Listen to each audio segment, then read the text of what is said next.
lambaları odanın tavanında kirli sarı sigaranın dumanı bile ağır hareket ediyor bu gece.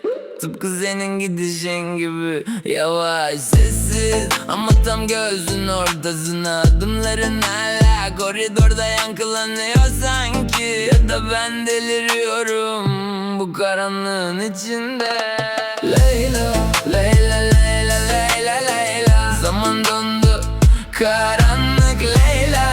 Bu şehir çok soğuk senin yokluğunda. Gözlerini kapat, duyuyor musun o sesi? Bu gece hikayenin son perdesi Leyla. Zaman dondu, karanlık Leyla.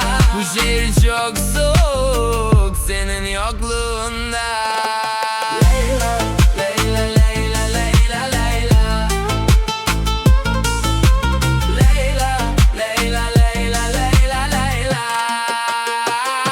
Bilirsin çok konuşmayı sevmem ben. Kelimeler kirletir bazı vedaları. Sadece neyse önemi yok artık. Cebimde kalan son birkaç anı ve masada bıraktığın o eski anahtar. Radyoda puslu bir ezgi çalıyor doğudan bir yerlerden. Sen kokuyor bu odanın havası, nefes aldıkça içimi acıtan. Leyla, Leyla, Leyla, Leyla, Leyla. Zaman dondu, Karanlık Leyla.